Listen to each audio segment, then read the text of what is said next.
All right, what's the Detroit Lions' most pressing need outside of the quarterback position? I know some of y'all who try to downplay the quarterback position.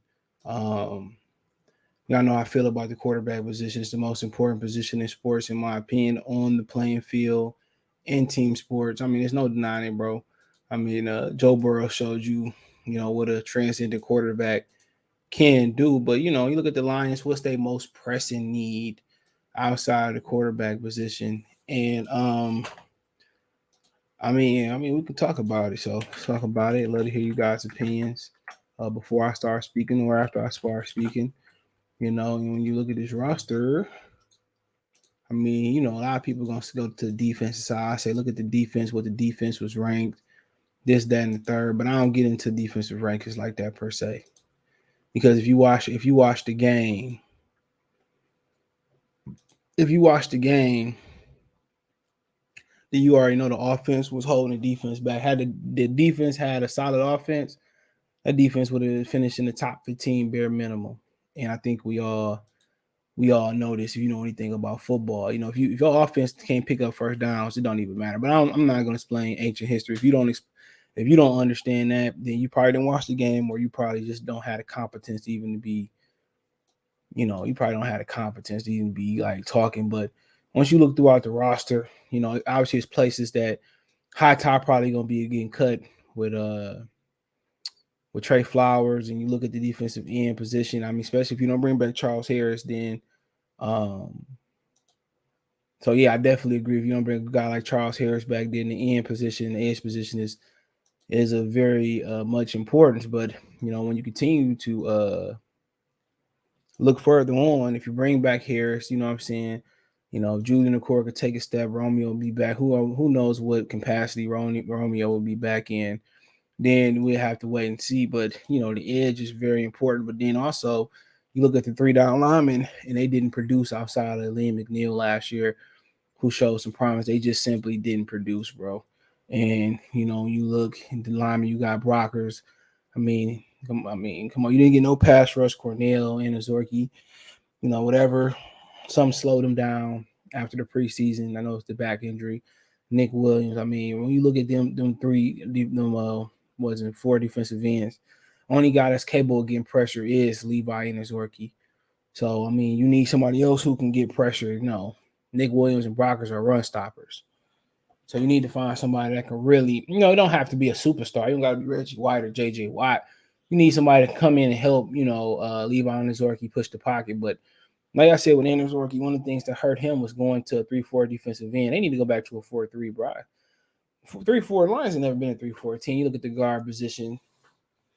High Ty could be out of here. Is a Stenberger ready step up? Got injured last year. Who knows? They might need a middle or early round pick on a second, third, or fourth, fifth, sixth round pick on the guard. You know what I'm saying? But they got some candidates. You look at the nose tackle. McNeil did well. Panisi had a little step back this year. So, but we already know pretty much the roster, and where we get is the linebacker position. And we leave Amani Raria, then we need some help at the cornerback position. You look at the safeties. We need help at the safeties. Damn near every safety is Dean Marlowe and Tracy Walker for age. So defensively, yeah, you want to bring some of these guys back for sure, but inside on the edge, you need help there. Can they afford to say I go offensive linebacker off edge in the top 5, and then I go defensive inside linebacker with 32 or move up with 32? Like I said before, if Jared Goff gonna be your quarterback, bro, I said this before last season. But before I get there, right? Offensively, you look guard, number 1 receiver. That's pretty much it. Unless you're gonna move Swift, and you probably add a change of pace back with Reynolds. You're gonna move TJ Hawkinson, then you probably just need a okay tight end.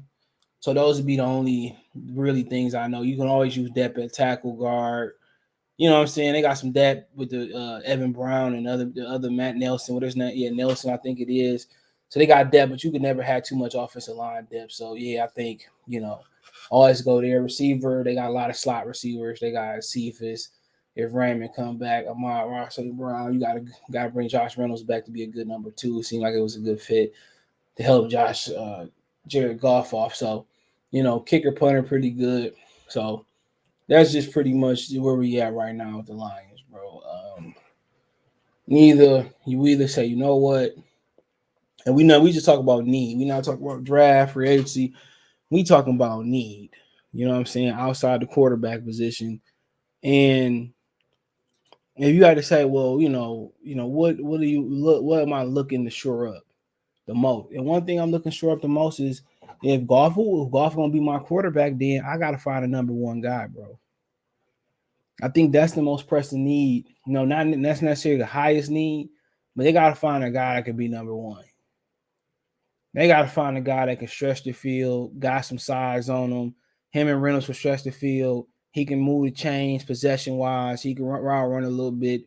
They got to find a nice size receiver to go with Reynolds. I think helping Jared Goff is the biggest need. And I said that going into last year, and a lot of people kept screaming defense. I said, well, defense wasn't that bad. Matt Patricia was just that bad, if that made any sense. Um, so yeah, So yeah, I think just helping Jared Goff off. If Goff is going to be a quarterback, even if you invest a number two overall pick in a quarterback, or whatever situation may be, which I think they should take Willis. Willis just need a year, maybe two at the most. I don't see that, but he just need a year to get used, acclimated to the speed, and he just need a year to get his footwork together. I think he'd be ready to go. Reading defenses, he can read defense. He can look off safeties. Obviously you can always improve on that, but that's what I'm looking at. Willis is the only game changer up there, bro. Like literally, he's the only guy I know that's gonna change the game with the ball in his hands now. But like I said before, I just think the best thing to do is get off a number one guy. If that's Drake London, if that's somebody else in the second, third, get him that big guy that can move the chains, that can stretch the field. You know what I'm saying? That can do everything.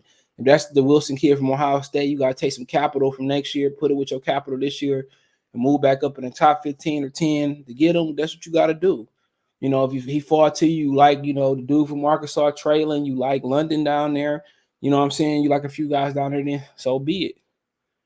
If you like Mike Williams, you want to pay Mike Williams, which, like I said, I wouldn't really prefer that because you got to pay Hawkinson coming up. You got to pay Aurier. So that's up to you, but it's options. Penn State, I think Western Michigan got a receiver. There's options there.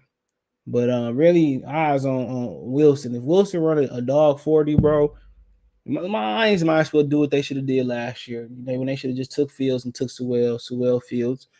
Get up there, take Willis. You know what I'm saying? If you can move back, get some capital a little bit. But I take Willis and I get back in that top 10. And to get Wilson, so be it, bro. Give Jared Goff a target for the here and now. Give Malik Willis somebody he can grow with. Fuck it. You know. Then in the second round, the third round, you can figure it out. Like I said before, you do need edge help. You do need defensive line help. You do need inside linebacker help. That is a fact. But guess what? If you're gonna fix this roster quickly, like y'all want to, it's gonna be with the quarterback position. You want to build it right, but if you're gonna have a proper cheat code, if you're gonna jump the line at the club and not get into a fight or not get denied, it's the quarterback position. Look at Green Bay.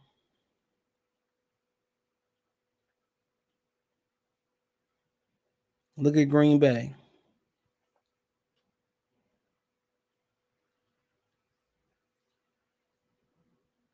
So think about that for a minute, bro.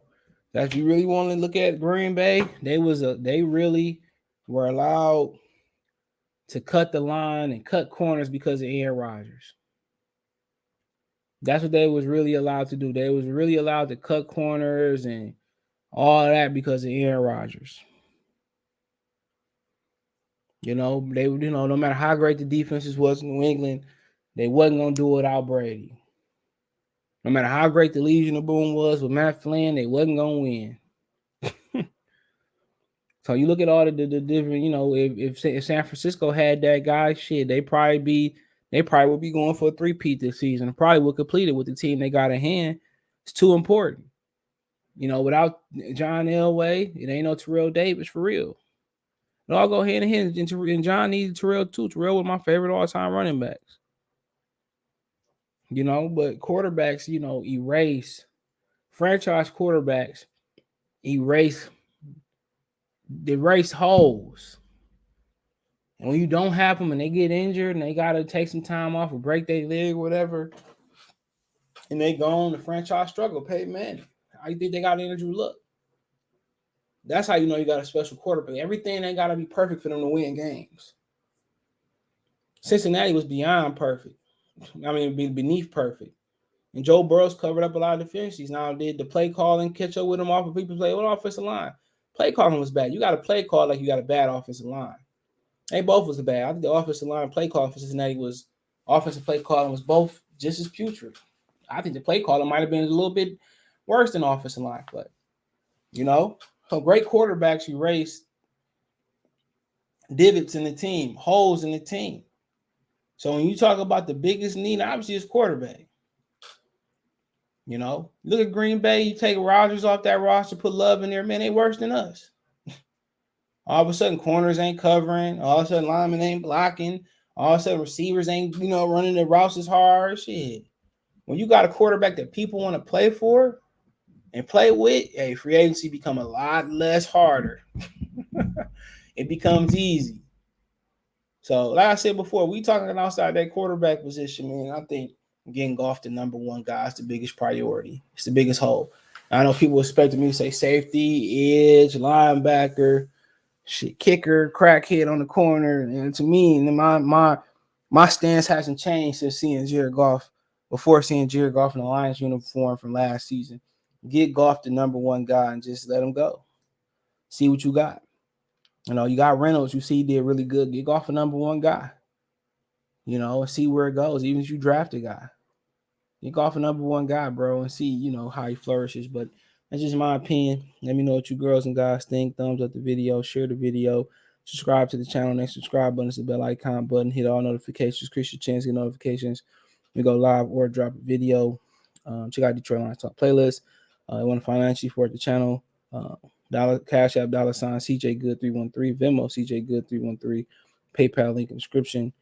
Check me out on my main channel right here on YouTube, Goodfella TV, for more sports, music, news, entertainment. Appreciate the love, support. One time for the one time. Y'all know what the business is. Peace.